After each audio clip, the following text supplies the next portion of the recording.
Buenos días, ¿cómo está? Un otro día para ganar dólares. Make a couple of dollars, you know what I mean? My Spanglish is over for now. That's what I know on Piquito. Good morning, everyone. Another pleasant day. It's a Monday. Start to this week. Valentine's Day was Friday past. It was a nice extravaganza, a little seafood and liquor and other things that contribute to the night, but it was nice weekend, everything. So I'm here this morning. Before I start working, I just wanted to speak on one of my favorite groups of all time, the Beastie Boys, and why their music is important to the history of hip hop in general. So, Beastie Boys, know that they're white, know that they were a punk rock band at first in New York City. They used to have more members than the Beastie Boys that we would come to know. They had a female, I think she was a drummer, and another member. And they actually were known in the New York City area for their performances. They had popularity. Sometime in 1983, they did a rap parody called Cookie Puss. That was pretty much their entry into the hip hop arena. And it got a lot of local play in the New York area again on radio and I think TV videos like the cable access channels at the time. So they had a name as like a rock rap novelty, a proto rock rap group because that didn't really exist at that time. So they were kind of a prototype version of that, I guess. Somewhere along the lines in '84, Rick Rubin got wind of them and they collaborated, and it was decided that they would make their foray into hip hop. Rubin tried to groom them at first. I heard some of their early shows. They were wearing like matching Puma suits, like a la Run DMC. That didn't work. They scrapped that. Thank goodness for that. They realized that their biggest asset was just being themselves. Avant-garde, sarcastic, white guys who were from the urban area, who were from Manhattan. You know, they have a style all their own.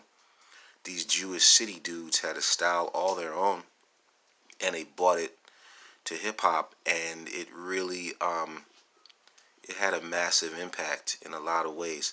So, oh man, where do we begin with these guys? First of all, MCA's voice was sick. He had the raspy voice, like he was hard for a white guy at that time. King Ad Rock, I swear, if you interview Jaleel White, who was the actor who played Urkel, I'll be surprised if he don't say that he wasn't influenced to do that. Did I do that? By the King of Rock, King Ad Rock, excuse me, because he used to always do that voice. And then Mike D, who sounded like this posh dude, he sounded almost British, which was weird because you knew they were from New York and not from overseas.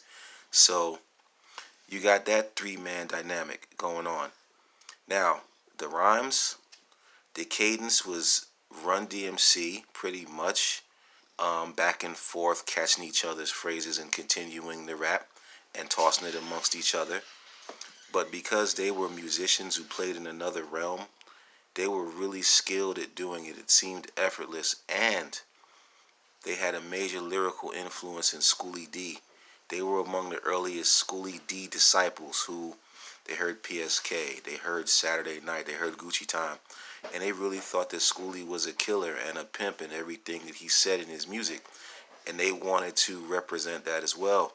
So they did, and because of that, they actually get an entry in the book of groups who've contributed to the rise of gangster rap because they basically said things that Schoolie D said, and they said some things that were even beyond what Schoolie D would say because they, one, were crazy white boys, as we used to say, and two, they could get away with it because they were crazy white boys.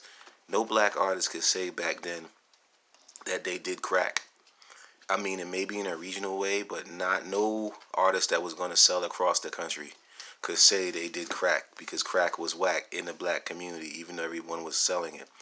Beastie Boys, it said, went to the corner, got a high power jumbo, rolled up the woolly, then I watched Columbo. That was ill, but they could do that because culturally they weren't bound to be against crack. They could take a lot of chances, and they did. So, man, Posse in Effect. I got a hat, not a visor. I drink Budweiser. The turntables are up on the drum riser. Like the styles were just endless. Like what people liked about Jurassic 5 when they were coming out in the late '90s. Make that on steroids, and that's just approaching what the Beastie Boys were doing on License to Ill. That album was very, very innovative. You know, white people number one, gangster rap themes in 1986 number two, the beats. Some of the best examples of sampling before sampling. They were basically using a drum machine, an 808, and scratching in samples and beats and stabs. And a lot of those things they were selecting, they would use to greater perfection on the second album, the Paul's Boutique, which is considered one of the greatest sampling albums of all time. But listen to Time to Get Ill, how they're using the different samples in that, just stuff that later people would use for commercials, stuff people still haven't really taken. Their sample selection was crazy as far as what Rick Rubin gave them access to and what they brought to the table as well. The new style, you know what I mean, with the funky beat for the first part, which was the drum program was a play on, I believe it was a play on, it was a play on one of Schoolie D's songs. The drum pattern was, and then the second part of it, it just goes slow and goes real b-boy, you know, incredible. Girls, goofy song, silly song, people still loved it. Brass Monkey, dance classic, liquor classic. You know what I'm saying? I mean, there was Hold It Now, Hit It. That was the first fisheye video I ever saw. If you get to see that video, when you look at what they're wearing in 1986, sociologically it's fascinating. Black kids didn't dress like that. The Tide t-shirts, you know, the very skinny jeans with pastel colors. We called that white boy stuff and laughed, but it was what endeared them to us because they were being themselves.